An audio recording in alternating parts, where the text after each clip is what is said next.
Please join me in welcoming to the Distinctive Voices podium, Dr. Cathal Gurrin.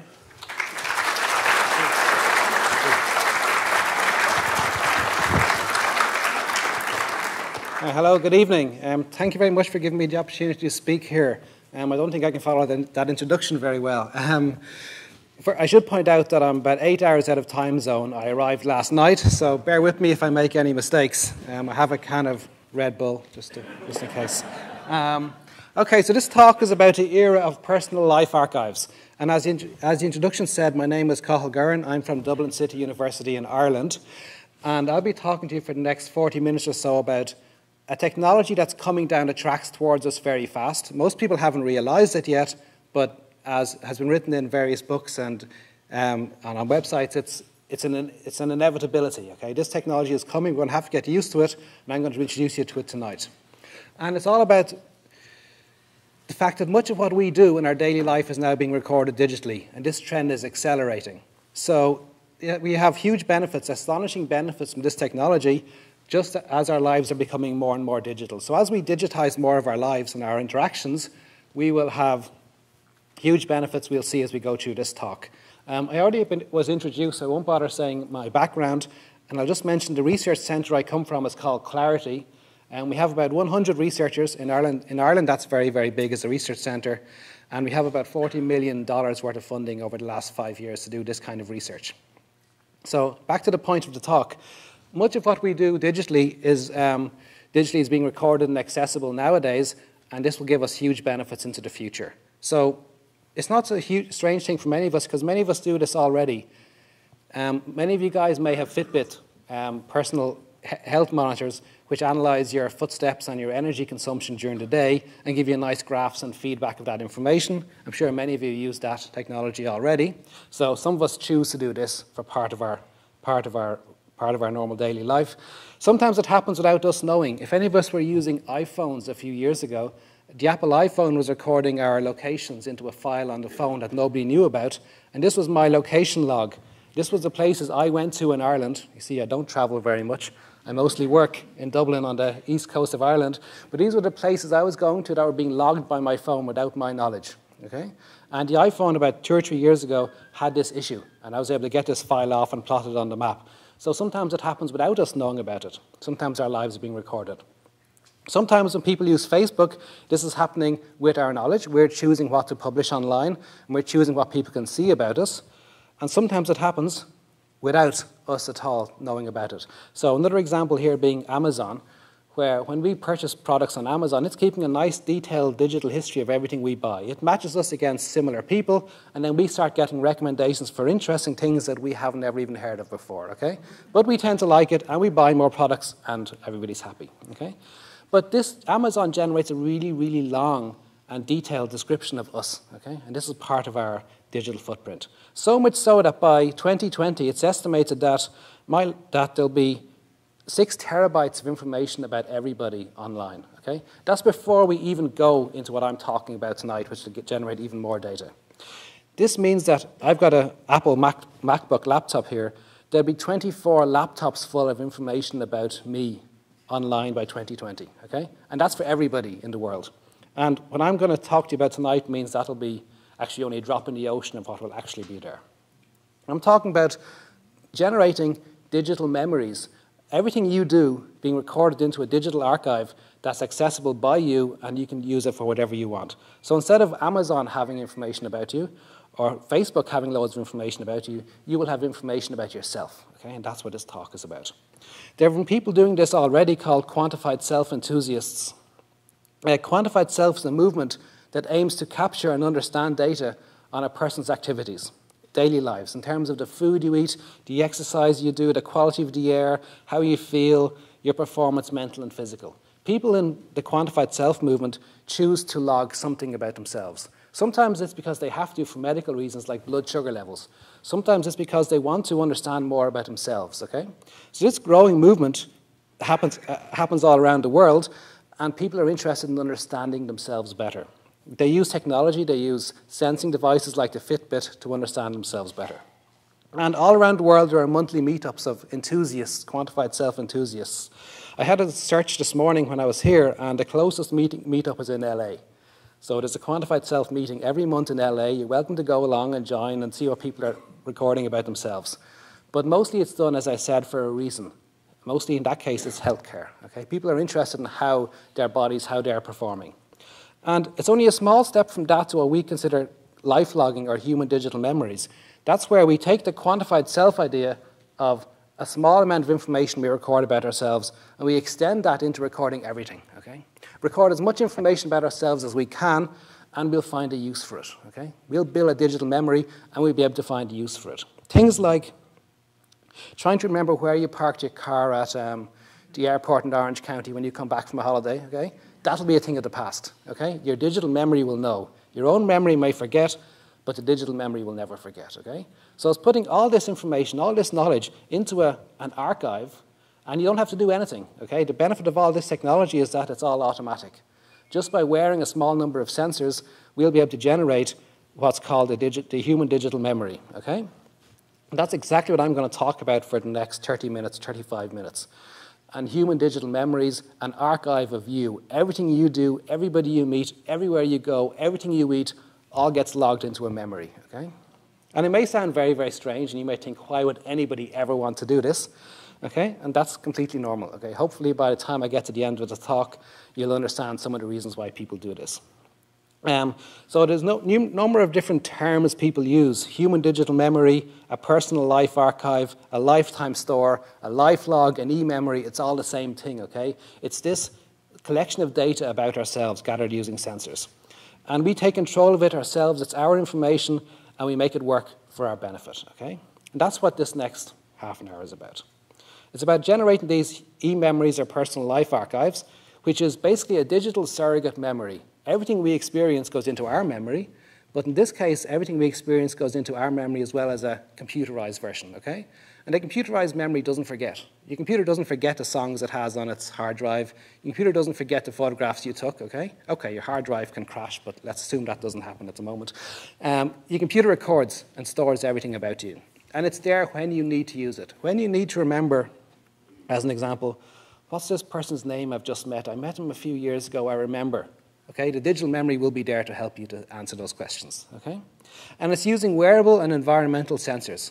Just like the Fitbit was a small sensor you place on your belt to gather your footsteps, using small wearable environmental sensors, mostly based around your mobile phone, we'll get to shortly, capture all of your life activities into a personal archive, okay, a non-forgetting archive, not like you forget, a non-forgetting archive, and that's called life logging.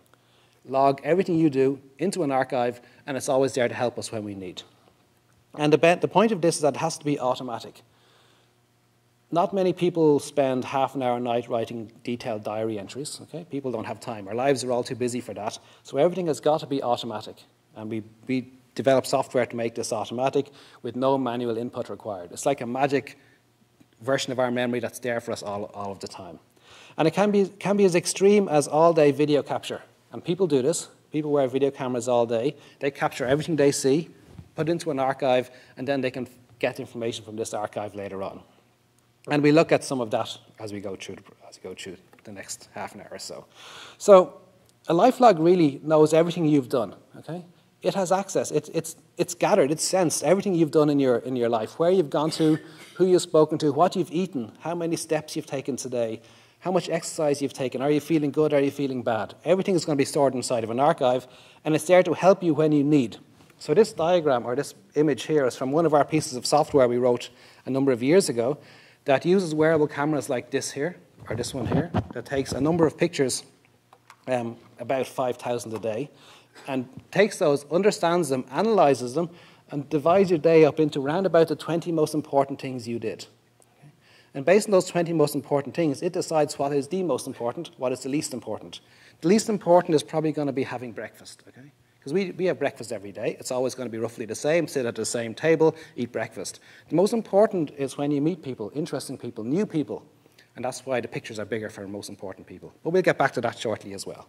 And the life log can tell you about yourself. It can tell you insights, things you don't realize. It can tell you how much time you actually spend watching television every day. You may think I spend, 1 hour, but actually maybe you spend a lot more. It can tell you things like how many chocolate bars do you have in the day when you think you may only have one every week or two every week. This can tell you exactly what you have, okay? It may not be welcome, but it's the truth. So, and it's all in there inside of your surrogate memory, okay? And that's life logging.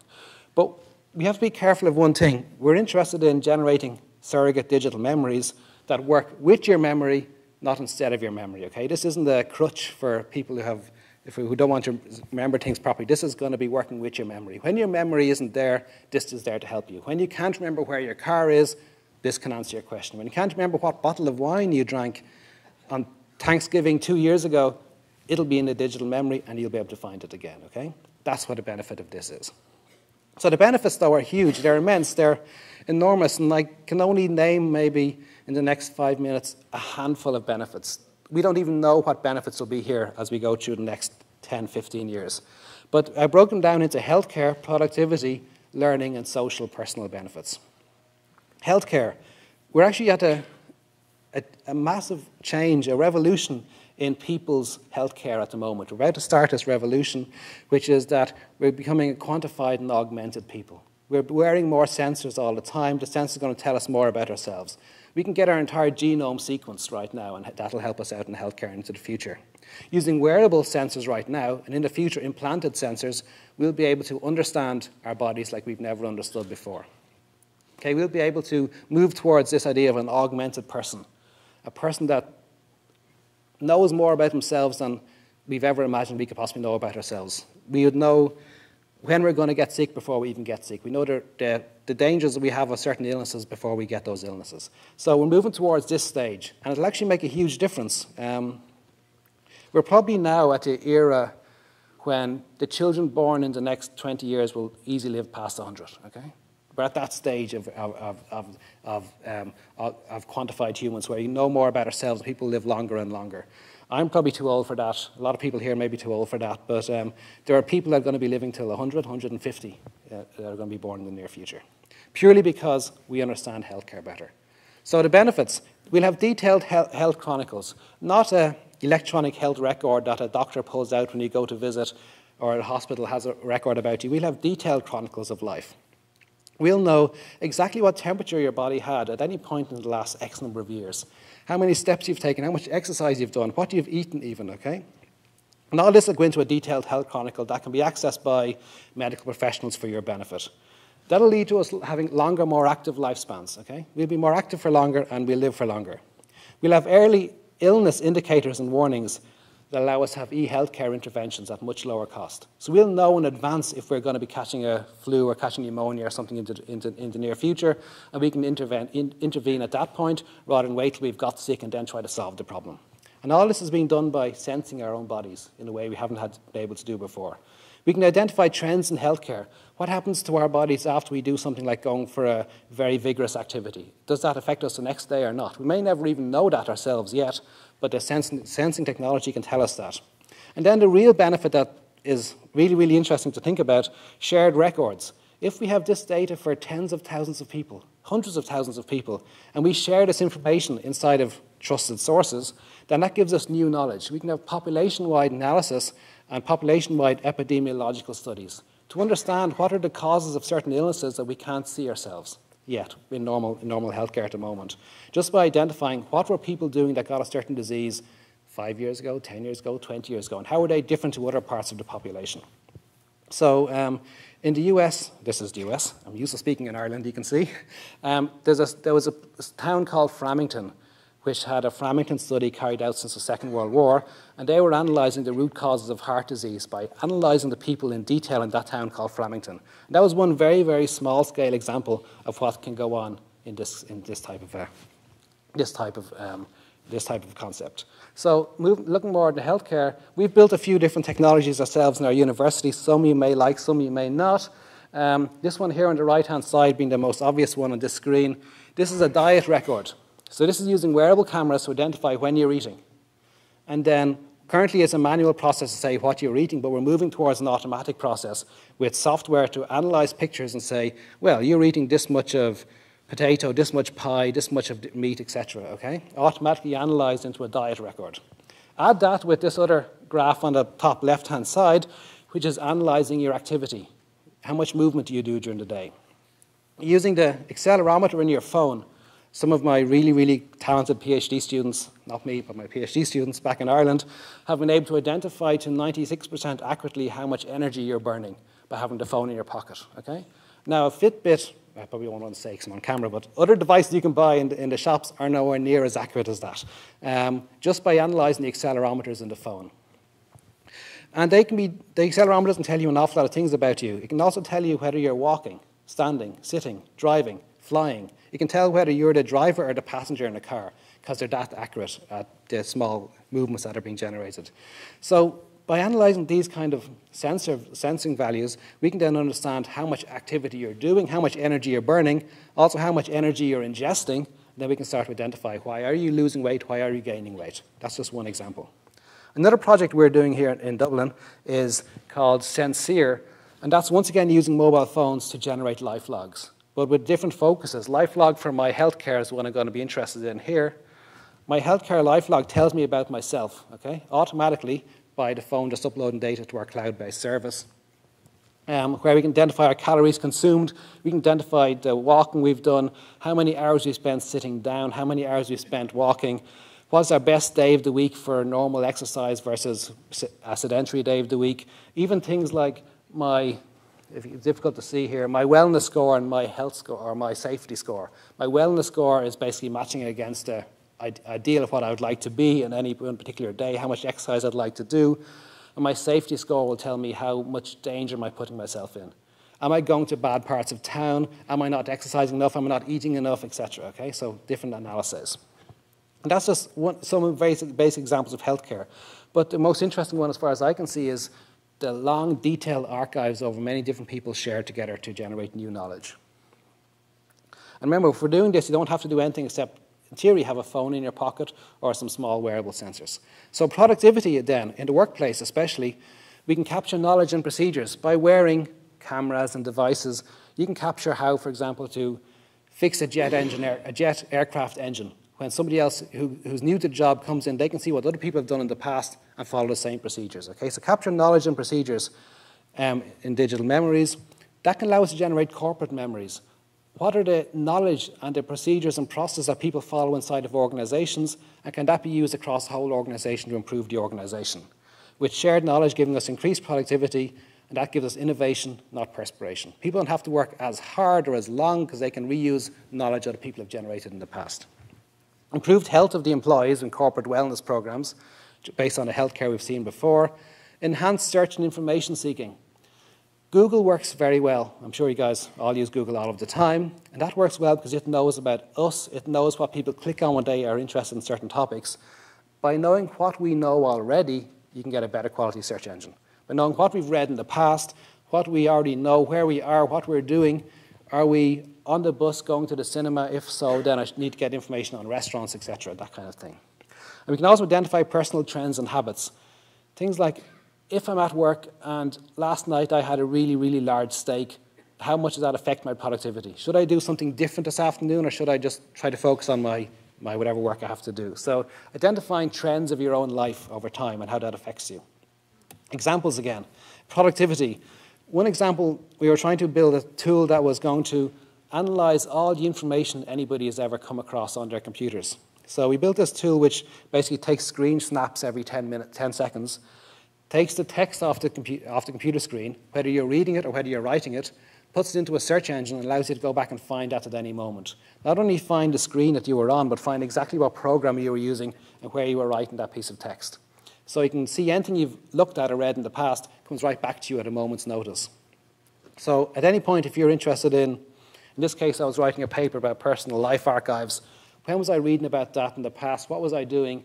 You can just pull that information right back, okay? So it allows us to identify what we've read or written before. Likewise, productivity can allow us to aggregate and understand ourselves better. What times of the week, if on the top right-hand side you have a graph of Sunday, Monday, Tuesday, Wednesday, Thursday, Friday, what times of the week do I work best? Okay? And in this case, it's Monday afternoons. Okay? So understand our own activities, our own lifestyles much better. Understand our interactions with people. When did I last meet this guy? Okay? And if I meet him again, I'd like to know when I last met him. Okay? And what we spoke about, what we were doing, what were our communication histories. Understand processes, understand how we go about doing things inside of the work environment. Understand what my colleagues do that's different, that gets their work done faster than mine for doing the same concept.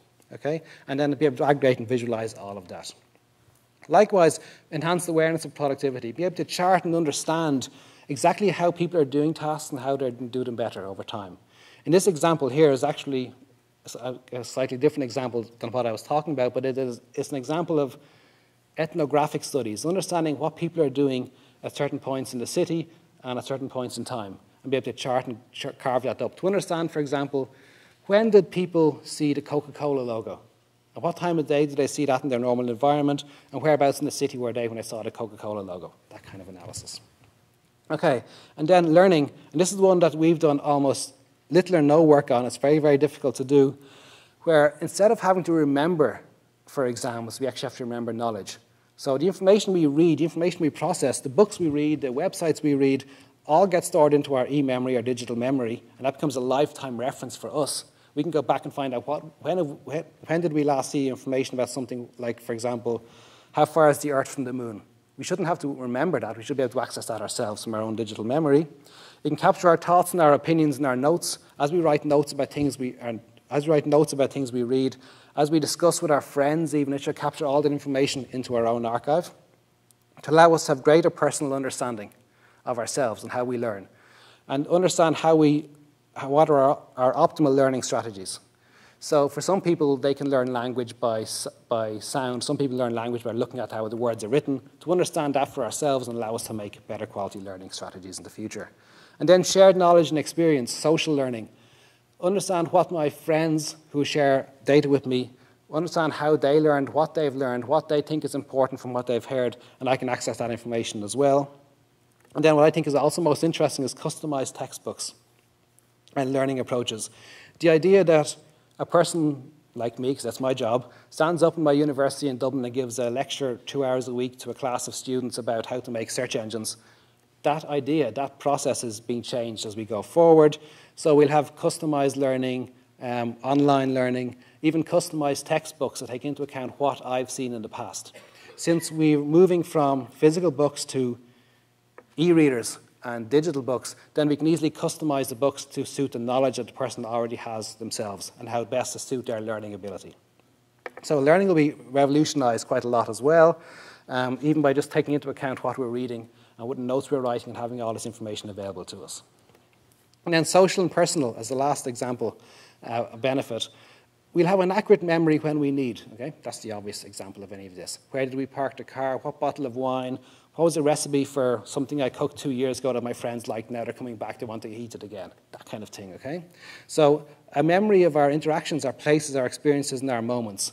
And it's accurate. Our own memory is very, very inaccurate, and we'll see a example of that later on shortly.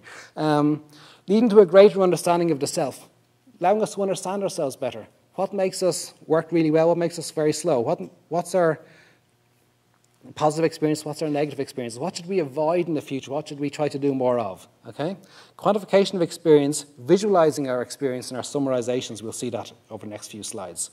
Sharing of important memories. As we're gathering data, do we want to share this with our friends? What's the ones we want to share with our friends versus our family? What would my great-grandchildren like to see from my digital life archive? Okay? What would they be interested 100 years from now in seeing about their great-grandfather Cathal? Okay? That kind of thing. How much of this information do we keep and give to our family and friends later on? And then a digital memory can become a family heirloom, essentially. So what happens when we have, in my case, if I keep recording at the rate I'm recording, assuming I live till something like 80 or 85 or even 90, hopefully, then I maybe would have something like 45 million images. Okay? So which of those images are, how valuable are those images for my family to access? Okay? So that's the idea of an heirloom. Enhanced reminiscence or sharing. Instead of describing things in the past to our grandchildren and our children, we can actually show them what happened in the past. From my point of view, from my wearable sensing technology. How did I feel when I met my wife for the first time? That kind of thing, okay? And you can show that to your grandchildren, not just explain it to your grandchildren. That kind of idea. And then persistence of self. Once again, the last one is always one I think is the most interesting. That's after we're gone. If there's enough data about ourselves, and with future software, it's going to be possible to be able to regenerate a version of ourselves inside of a computer. So what would your great-great-grandfather answer when you asked, what was it like to meet your great-great-grandmother for the first time, okay? Have the sound of his voice, the picture of what he would look like, have his reactions, his experiences being generated into an avatar, a digital version of that person to play back into the future. So this could last for hundreds of years later. You can go back and ask anybody in the past, a digital version of them, about something in their past life, and they can answer it back to you through the computer, okay? It may sound very, very strange, but the technology is getting to the point where we can do that. Okay, so looking at some of the examples, social and personal, we saw this briefly earlier on. This is where we can build a digital memory of everything we've done in the past. Okay? All of our activities in the past captured in this kind of a format. The most important things we've done in a particular day. We can link from any one event to all the other events that have the same people or the same places or the same experiences. We also have various other timeline versions of that we've built. This is one I really, really like. It's a summer project for one of our students. And it basically took a week of time and took wearable camera that they were wearing to capture pictures and broke the week up into days, which is going all the way across from left to right, and hours of the day, and just pulled out the color. Okay? What's the most dominant color that a person sees in their life? And by going through the color, you can identify that the different days of the week, the person was, this was, say, Wednesday, this was Thursday, this was Friday. You can see, for example, that this guy is one of my colleagues' data. When you see a blue across the top, that means he was in the office. Okay? When you see yellow, means he was at home, that's in the middle. And when you see the skin tone, means he was actually working at a computer because that was the arms, okay, because he had short sleeves on that week. So you can instantly see from this one picture that my colleague doesn't have a very healthy lifestyle. Okay? It's PhD students, this is to be expected. He spends a lot of time in the office, not that much time at home, and always has his arms visible for about half the time. It means he's at the computer, okay? But this is just a greater understanding of that person just by a single visualization. And this is a touchscreen device, so when we touch any picture, we get back the actual, you can touch any cell, we get back the picture underneath it of what you're actually doing at that time. Another example here, and this is really beautiful diagrams and graphics about life activities, and this is using software called Datum, D-A-Y-T-U-M. And basically, it allows you to log all your life activities manually and chart and graph them back out in beautiful charts and graphs. So you can see your relationships over time, your activities you do over time, etc., all charted and graphed out really, really beautifully. The guy behind this was called Nicholas Feltrin. He recently, last year, went to Facebook and built their Facebook timeline. So this is the background behind this technology. But it's a really nice way of understanding yourself based on this sense technology. So is this a new idea? Is it? No, certainly not. Back in 1946, Vannevar Bush, an advisor to your then president, wrote an article called As We May Think, and that described this. Okay? It was a desk, an analog desk that built this digital memory for people. And in the analog desk, the person could scan every document they read. Also, in theory, they wore a camera on their forehead, and they can take pictures by just pressing a small button. Okay? And those pictures would all be automatically transported into the desk, and the desk became a surrogate memory of everything you've interacted with. Okay? So this was being discussed in 1946. However, it's taken until now to get to the point where we can do this, and that's through the convergence of capture, storage, and search technologies. So capture technologies to capture data, to understand, to sense the person, storage to store this vast quantity of data, and search engines to actually go and get information back out again from this data. And the diagram here is of Google Glass. Okay? That's a technology that Google are working on right now to be sold in 2014. And that's a small device that attaches to your glasses. It has a camera looking out that records video for as much as you want. But it also has a small screen here to tell you stuff, okay? To tell you, for example, what painting this is you're looking at in the art gallery. Tell you about it. And it's all being done automatically by the cameras talking to your mobile phone, okay? And this is going to be for sale in, I don't know, 15, 16 months' time, okay? And this is, I consider to be a revolutionary technology. Think about, if any of you have seen the movie Terminator 2, okay? This is a sci-fi movie maybe 15 years ago, and it had all this information essentially in the eye of the person, the actor Arnold Schwarzenegger, who used to be your mayor. But anyway, that movie, and this is that technology from the movie coming into reality. Okay, so this is interactions with your environments, real-time sensing of what you're doing, and feedback in front of your eyes. Okay? But this is really going to be for sale in 15 months' time, or 16 months' time. So my belief, and the belief of many other people, is that we're on an unstoppable path. Okay? We're progressing down this technology so fast. We have the devices, there's enough sensors in our mobile phones, if I wear it here, to build a really detailed digital memory. Okay? So all we need is ubiquitous and inexpensive sensors. We have. Secure and permanent digital storage. We have in any kind of cloud-based service. And a new generation of search engine is what we're trying to solve. So briefly looking at how, ubiquitous and inexpensive sensors, we can sense our activities, our locations. We can capture images and video all day if we want to using new technologies now. We can capture the sound. We can record audio 18 hours a day if we want to. Now, we found people don't like that, but we can do it if we want to do it. Preferences, what we like to do, our purchases, our comments, our blogs, our tweets, our healthcare, our medical data, all being captured into our archive, and using that archive to identify what we're doing, what environment are we in, what's our movement like, where are we, who's there, when were we there, why were we there, okay? And we can take the raw sensor values and using software, clever software, identify all this about ourselves, and that becomes a digital memory. And we have a first generation of devices now, mostly based on healthcare, that we wear, that are very small, like this Pebble watch here, it tells us about our health. Likewise, a Fitbit. Likewise, a Nike Plus. Okay? And this other one I just forget because I'm really tired, but this was only announced today, and I forget already what it was. But these are all the very basic first-generation sensing technologies that we can wear to build a digital memory. Moving on from this camera here is a SenseCam. It was originally built by Microsoft as a prototype, and it captures about 5,000 pictures a day. Okay? That's enough. It's too much to see, okay? But it's enough for software to look at it and know what you're doing in detail. And we'll see some examples. It has a PIR sensor. Just like the red light you see in a corner of a room when you walk into an office, that tells you that there's somebody in the room. The PIR sensor here tells me there's somebody in front of me and takes more pictures, because more pictures of people are important. The accelerometer sensor to say what we're doing, and the heat and light sensor to tell us that we've, for example, changed room. If we change room, we've done that for a reason. There's something more important happening in the next room. Let's take more pictures. Okay, if you want to buy this, it's going to cost you about $500–600. Okay, so it's not cheap. And I've broken quite a few. So it gathers these kind of pictures. It's not very good quality, but that's not important. What it gathers is, it gathers the essence of people. Okay, and that's what's important for our digital memory. This is Professor Dag Johansen, a guy I work with in Norway. And that's, if you knew Dag, that's Dag. Very, very active. This is a colleague of mine, pensive. This was having a fight or an argument with a taxi driver in Beijing who said I stole a phone. Of course I didn't steal a phone. I was a GPS device, and I left it on the back of the car, and I went in and took it afterwards, but long story. Making coffee, shaking hands. I love that picture of shaking hands with Espen Andersen. But we get about 5,000 of these a day from these cameras, okay? So by writing software, we can identify that here, I'm eating pie, okay? The software can look at this and can say what I'm doing, and that becomes part of the digital memory.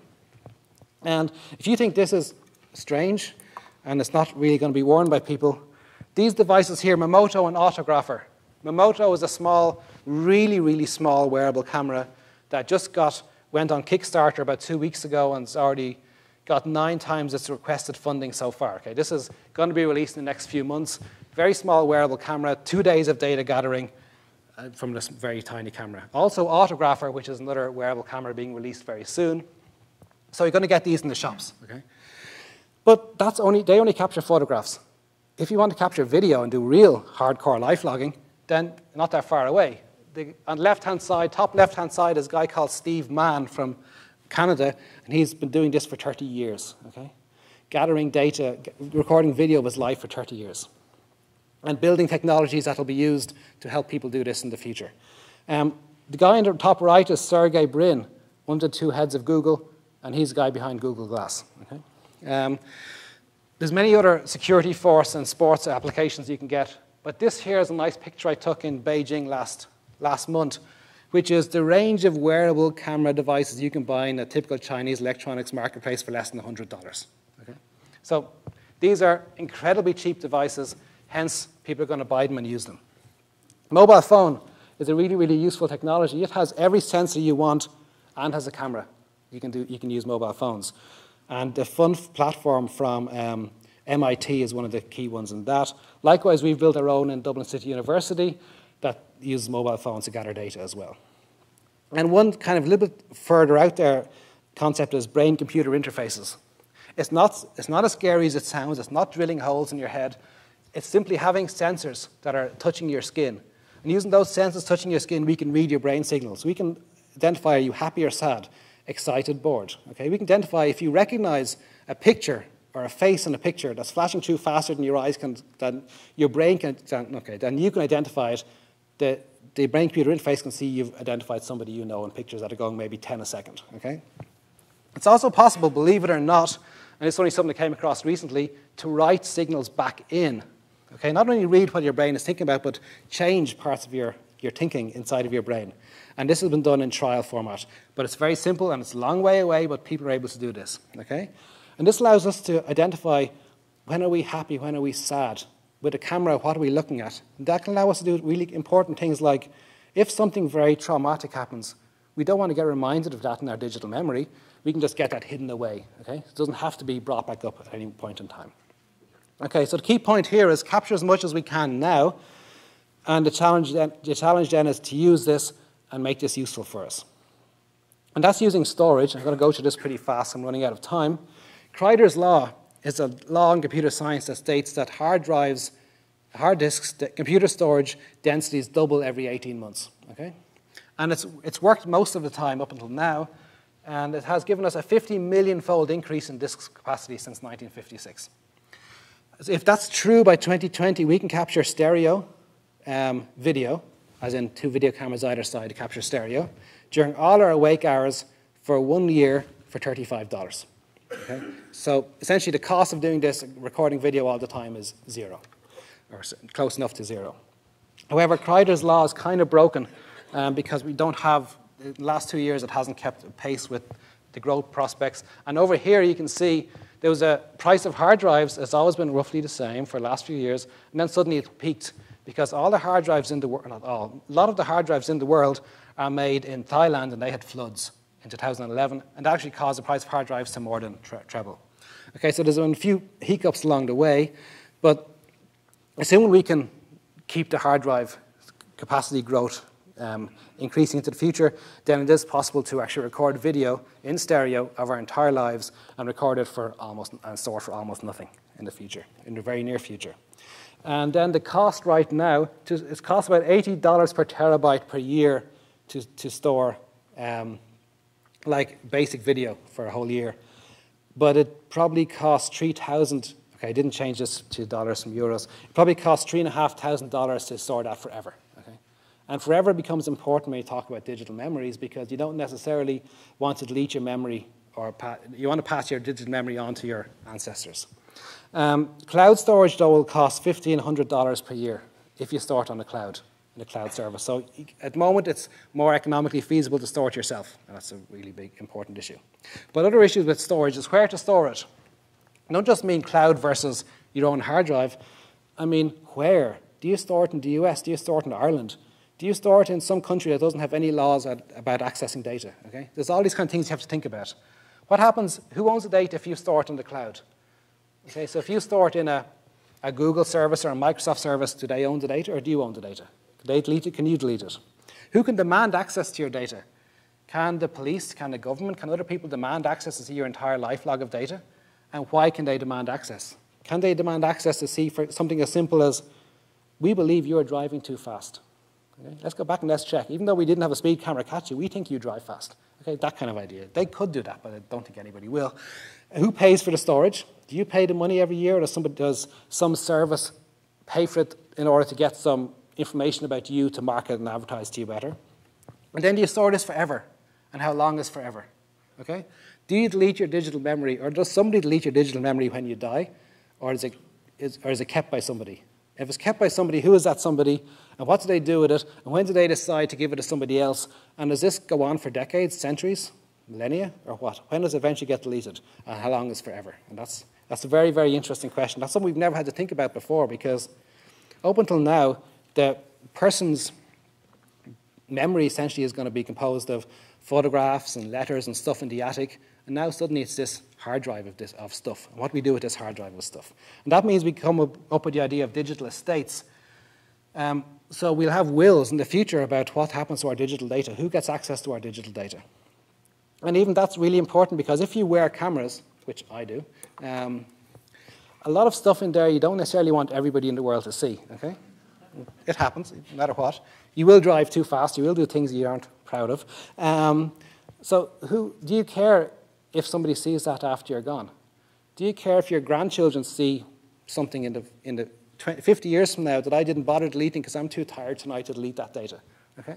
So all this stuff is really, really interesting in the future. But the key point is that most people, it's really difficult to store this data yourself. Your hard drive will fail, your laptop will be stolen, so you probably will have to use the cloud, but that's too expensive, so we'll have to figure out something better. And then finally, the search engines, before we're getting close to finished. Our human memory is painfully inaccurate, and I never realized how bad my memory was until in gathering this data, and at this stage I had 3 years of camera data of life every day for 3 years, everything I've ever done inside of these cameras. We worked with a psychology department who are very interested in studying me and what do I remember versus what is the reality. And you'd be surprised at how much your memory makes mistakes, how often you merge things, get confused, how often you can take things that happened 2 or 3 months apart and merge them into one event because the same people were there, okay? Things like that. Sometimes I couldn't even remember what year something happened in, and it was only 2 or 3 years before, okay? What year did I meet this person when I went to Beijing for the 3rd or 4th time? And you're thinking, was it 2008, 2007? Even that kind of detail, okay?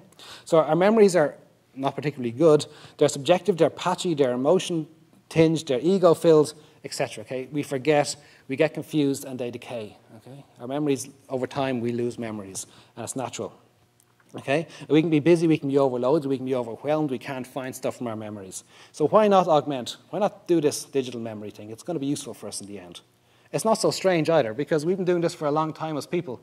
We've augmented our abilities. We've got watches to tell us the time, not to look at the sun. We've got calculators to save us countless hours in doing calculations. We've even had books, okay, to allow us to write down our memories so we don't have to pass them on to people manually. So just looking at the data then, in 5.5 years, I've had 36,000 awake hours. That's given me about 9 million photos. I have 10 million now. 100,000 screenshots, 625 million sensor readings. I've passed by 125,000 people, okay? And we use that by looking at Bluetooth and the devices that we pass by when I'm going about. I travel a lot, okay, so that happens. And I've got 34 million GPS locations, and all that fits inside 1 terabyte, okay? So it fits inside a $50 hard drive.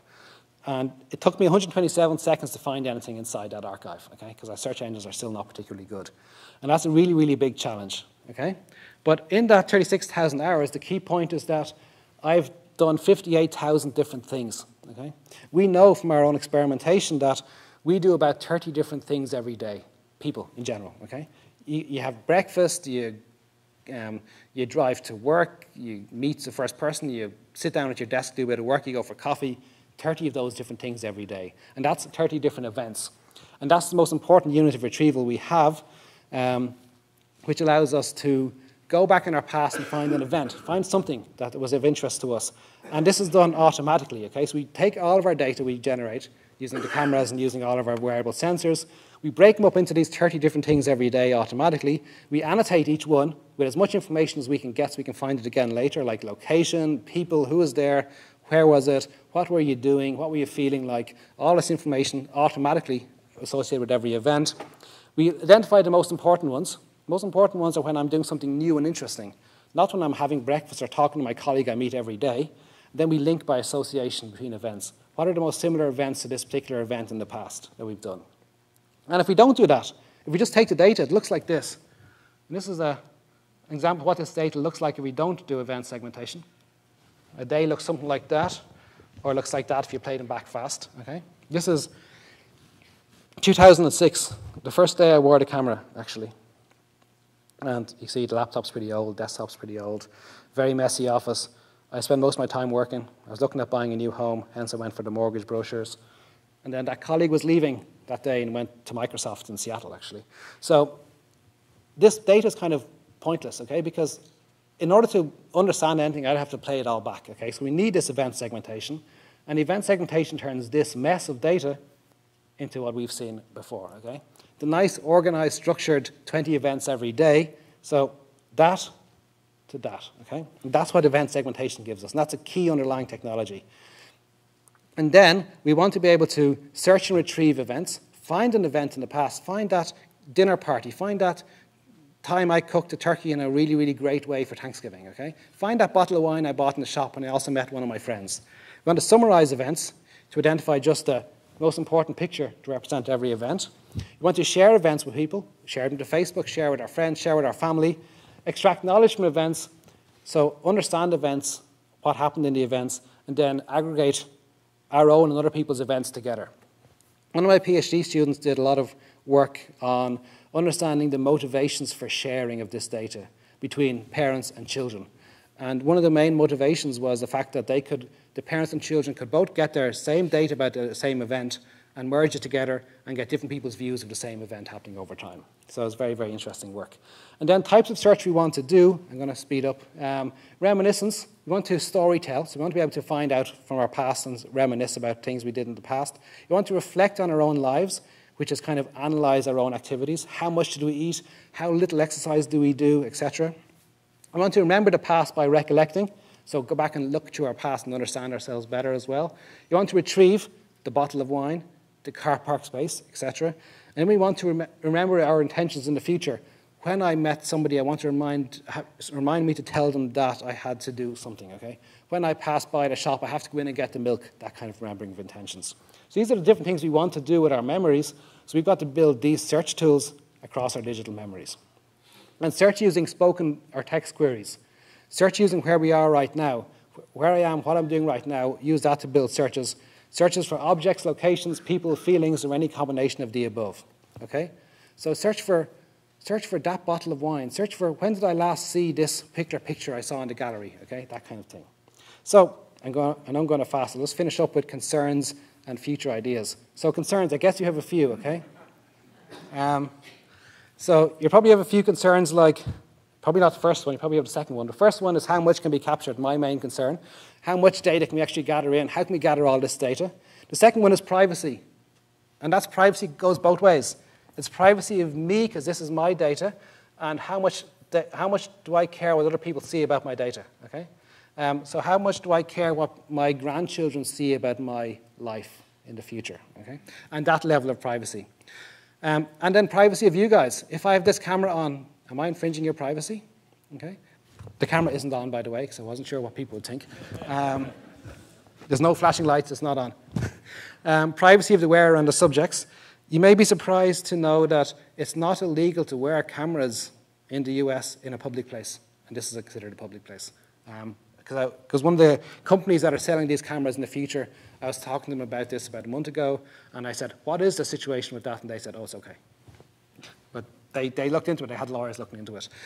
Negative opinions about it. Is it narcissistic? Is it obsessive? Is it worn? Wear or write once, read never? Does this stuff go into an archive and you never ever see it again? Or is it some kind of surveillance? So people worry about that. Which is the real memory? And that's one I think is really interesting.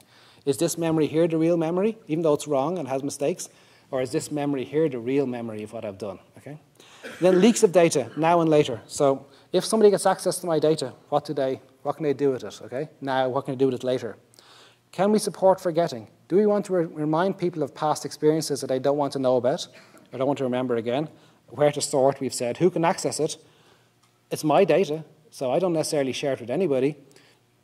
But there's an expectation of sharing of the life log. Who can expect to access your data?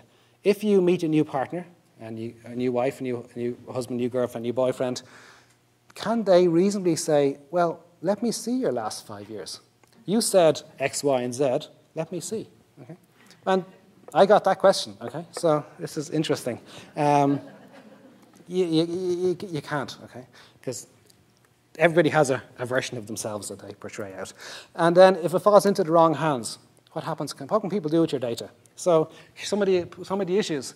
The graph on the top right, the best time to break into my home is Thursday at 4 o'clock, based on analyzing my data, okay? So if somebody gets my data, they can know, there you go, break into his home now. If they get my data, they can know, hey, I'm in California, I'm not in Dublin.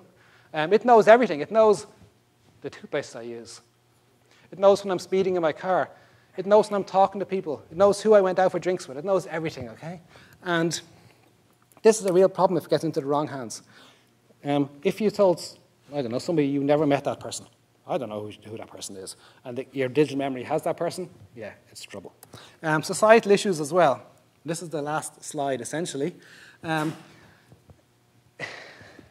I believe this will become accepted by people, okay? You may have your opinions about it, but I believe it'll become accepted because camera phones, when they came out first, I remember on the radio back in Ireland, people saying, oh, this is the worst thing ever. I can never go to the gym again. I can never go to the changing room again. I can never, I don't know, go in any public place because people are going to be taking pictures of me all the time, okay? And that, that doesn't happen, okay? People don't take out camera phones in gyms and take pictures or in changing rooms. It's just society has an acceptable usage policy for camera phones, okay? We don't use camera phones when we shouldn't use camera phones. There's other issues like reduction in privacy. Sure, if there are people wearing devices out there, it will have privacy reduction, naturally, but also you get an increase in security. Will somebody really want to steal your wallet if they know they're on video? Okay? And so you get both sides of this, both sides happening at the same time. Privacy-aware capture is really, really interesting. You can choose not to be in anybody's lifelog data if you want to in the future when the software is right. You can choose, I don't want to be in anybody's data except my immediate circle of friends. So the software has got to be able to understand that you want not to be captured by my camera, but it can be captured by somebody else's camera. The software has got to understand that and blur out your face, okay? Just like Google Street View blurs out people's faces right now because when they first released it, people were getting very angry. So people can opt out of the whole thing in total, or they can opt out of certain people's digital memories, or they can opt in only to the memories of their friends. Personally speaking, I've only had a few complaints over the last 6 years. By a few, I mean about 3 or 4, okay? In general, people don't mind the camera being taking pictures of them, but they do mind if we record sound. Okay? The questions I typically get when somebody asks me what this thing is, and I say, oh, it's a camera, we're doing research, etc., building digital memories, and they say, well, is it on now? And typically, I'm not wearing a camera unless it's on, except now it's not on. And the second question I always get is audio. Is it recording my voice? People are so concerned about, is it recording my voice? So much so that we've had to take special precautions with recording sound on these camera phones so that we never record any more than a second of audio every 10 seconds. It's not enough to recreate what people say, but it's enough to allow us to identify things like, am I in a noisy environment? Am I in a nightclub? Am I on the train? Am I looking after children because the frequencies are going to be higher, okay? It allows us to gather data without actually being able to reconstruct the data again. Okay, so there's a few societal issues there. And then last slide, regardless of our thoughts, not just my thoughts, your thoughts, everybody's thoughts, opinions, and fears, this will happen. It is happening. It can't be avoided. Live capture, live streaming. People will decide to turn these things on and stream out everything they do if they want to. The technology is there. Some people will be comfortable to partake. Some people will decide to opt out. The software will eventually catch up with us, so you can opt out of everybody's digital memory if you want to. You'll just be taken out of it. But the early adopters are beginning now. Okay? People are starting to do this right now. So it's up to you guys to decide if you want to do it or not. Is it worth your while to do or not? So if you want more information, there's a wonderful book called Your Life Uploaded by Gordon Bell and Jim Gemmell with a foreword by Bill Gates. It's about this technology completely, okay? It describes this so much better than I can describe it to you. So that's really, really well worthwhile reading. It describes the future of this technology much better than I can do. And then I'd like to say thank you very much. I know I got through an awful lot in a short time, but thank you very much for your attention.